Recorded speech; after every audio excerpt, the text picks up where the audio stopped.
Dragon's Dogma 2 is an innovative eye-poking back-scratching simulator that had its legacy unfortunately overshadowed by its abysmal launch optimization. Directed by a man that has infamously said, "Travel is not boring, it's only an issue cause your game is boring," and then proceeded to place a bunch of quirky goblins on every inch of every single road. Yet this wasn't a lie, as Dragon's Dogma 2, despite its numerous shortcomings, is the greatest shit I experienced in a while.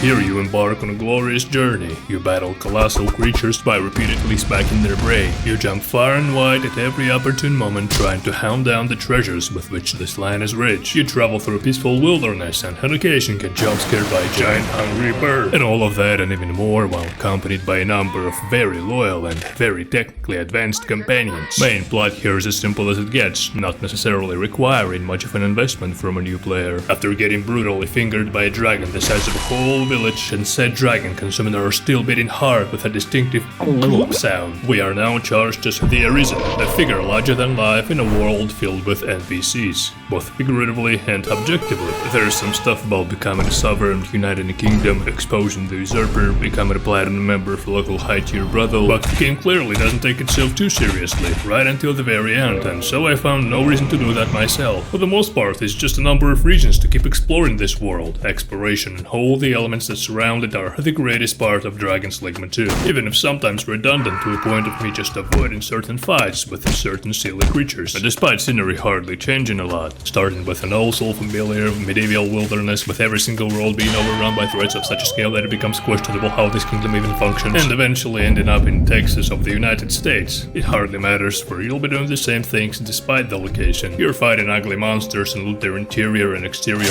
organs to upgrade your equipment so you can fight new monsters and loot their remains, and cycle repeats itself until you get bored of a lack of enemy variety or simply finish the game. In the process you find 1 million of those chests that are conveniently spread across all the land. Truly a dopamine release. Opening chests here always feels like a just reward, even when its insides are lacking in its value. It happens most of the time. I don't need 95% of items I acquire, yet still I collect every single one. Such as a slave I am to my own illusion of control. And sometimes I was genuinely surprised as to what kind of solution this specific bit of exploration required. Carefully placing your pawn to its desired destination is very smart and is a certified big brain play, but there are even cooler ones. One tunnel, for example, was locked from the other side, as they say, but this time from both sides, and seemed basically unreachable, until edgelord Skeletor that inhabited this peaceful abode decided to reach a helping hand and unlock it himself. The other time I was especially dumbfounded as to how to reach this particular high ground, and wasted a good amount of time and effort looking for a solution. In the end, it was one of my pawns who gave me not just the fattest clue possible, but outright explained what precisely I had to do. Almost a mocking mile lower than average IQ. I've got a harpy snare smoke beacon,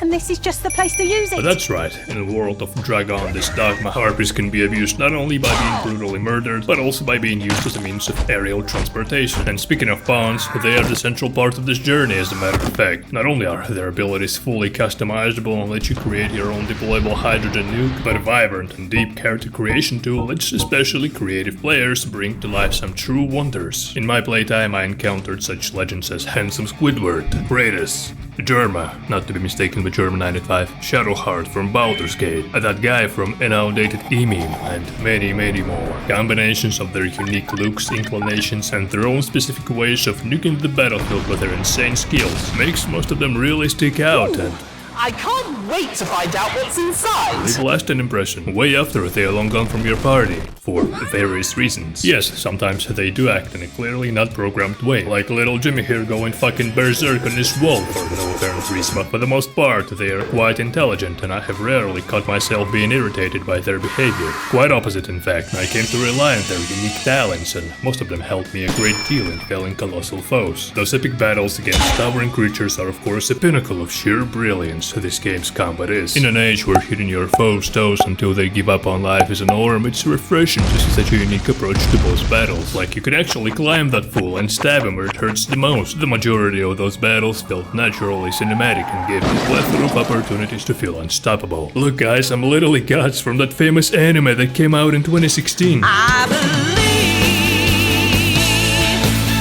we can fly up in the sky.